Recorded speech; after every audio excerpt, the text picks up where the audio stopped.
Welcome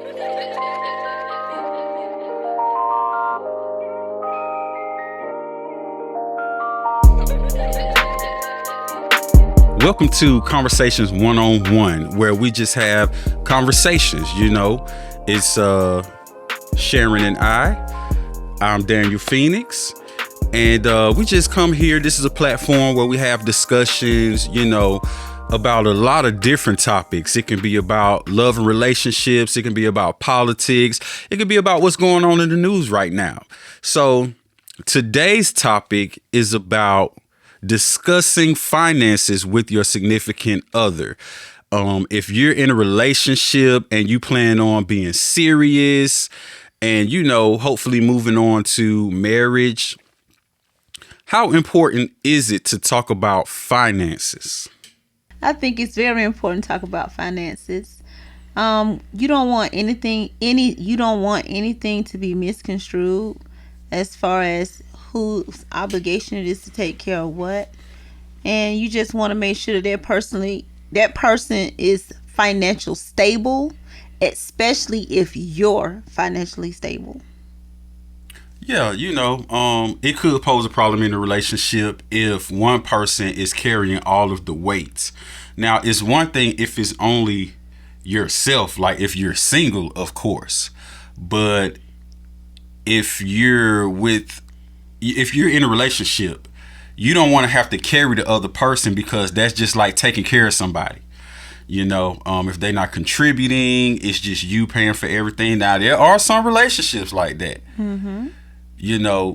And if that's how you want to roll, talk about that so everybody can agree and y'all can move forward. Mm-hmm. But if y'all are not on the same page, because y'all ain't making the same wage, then y'all ain't going to be dancing on the same stage. I'm just saying. Mm-hmm. So, there's different types of relationships. You might have a sugar daddy. You might have a sugar mama. You might have some that... And you have a lot that don't get down like that. I know that in today's economy, the prices of everything is going up.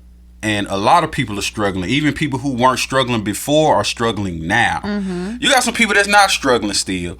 But you do have more people struggling now than before. So the old relationship model doesn't apply, where you got the husband and then the housewife that just stays at home all day. Nowadays, a lot of couples have both people that have to work to kind of maintain, because groceries have gone up. The crazy thing is gas went up, but gas went back down. Food is still up. I'm still trying to wonder what's going on with that. But rent has gone up. We're pretty much in Georgia, around the Atlanta metro area, and rent in the past 5 years has gone up tremendously. It's because of the transplants. I think it was because of COVID and people not having to pay rent, and you got these landlords trying to recoup. So they're making the new tenants pay for what the old tenants didn't pay. That's what I think it is. My opinion is that demand is very high, but the supply is low. And with the supply being low, landlords can charge whatever they want to, because everybody's looking for a place to stay. Everybody wants to rent. Nobody really wants to own anymore. And even with the people that want to own and buy houses, the housing economy is very slow right now. Everything is so high, so the market slowed down as far as people buying, but more people are renting.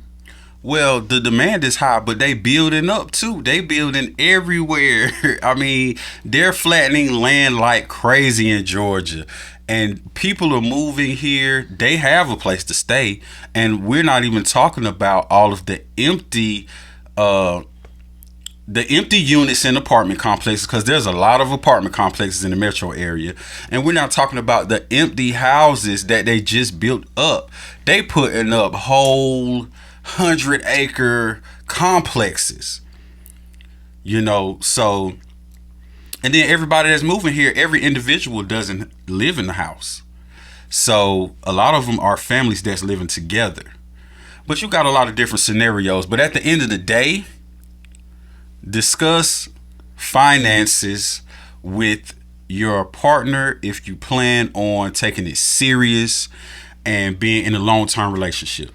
Yes, and I suggest to also discuss credit scores, because depending on your credit score, it depends on if you're able to own anything of value, invest in real estate, just take that extra step that you would like to with your partner. So discuss credit scores and finances. And on this show, we always encourage for all serious couples, have those hard conversations, okay? We advocate for long-term healthy relationships. You know, conversations one-on-one. We have those hard conversations all the time, and it really strengthens the relationship and the connection. Yes. So we're all for, healthy relationships. All this toxic stuff, we're not with all that reality show garbage that's fake anyway. And you got couples trying to emulate that in their relationship, and it's toxic and it doesn't last. So have those hard conversations, and finances is one of those hard conversations. And the thing is, if you get it all out on the floor to begin with, you won't have any surprises later. Let's iron everything out right now, so that when we move on, we know what we're dealing with. And if we feel like we can't deal with it, we could just end it before we get too far.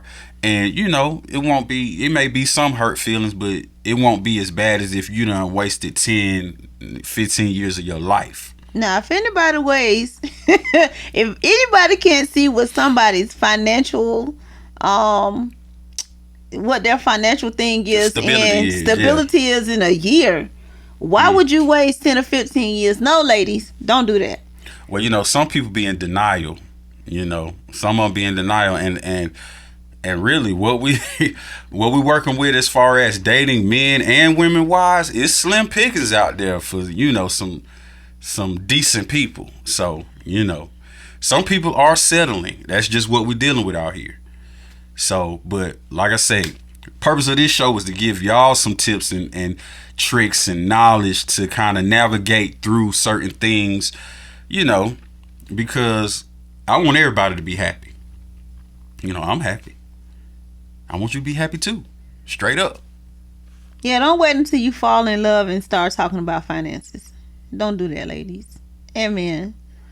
Get that out the way first, and then go ahead and. I know it's gonna be uncomfortable. Nobody want to bring up finances and money, but like he said, in today's economy, it's a very important issue in a relationship.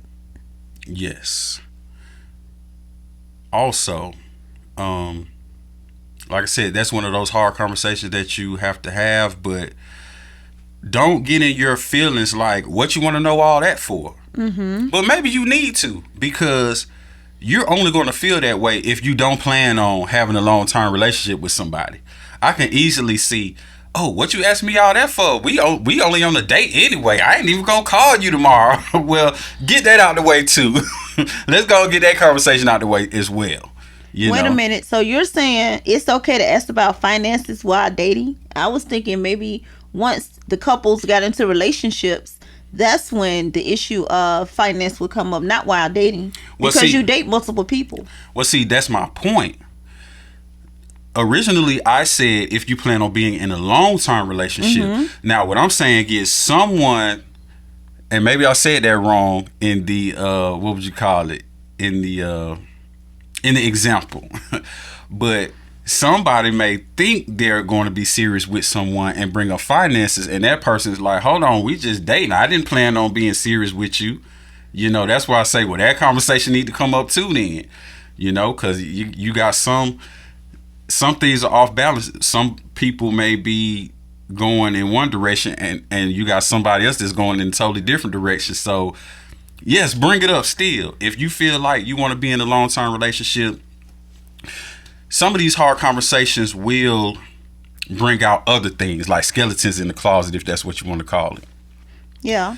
Some of these hard conversations, you plan on being in a long-term relationship, but when you bring these conversations up, you'll kind of see where your partner's standing if they don't want to have these conversations with you. A lot of times people will tell on themselves as far as where they plan on going with you. So definitely have those hard conversations. and you'll save yourself a lot of trouble. And for those who do plan on being in a long-term relationship, like I said, trust me, it'll strengthen the relationship, it'll strengthen the connectivity, because then it'll also build honesty and trust and security within the relationship. So give it a try. That's it for Conversations One-on-One. Like and subscribe, join the YouTube channel, because we'll continue to have great content like this. And make sure to follow. Definitely subscribe. And we'll see you all next time.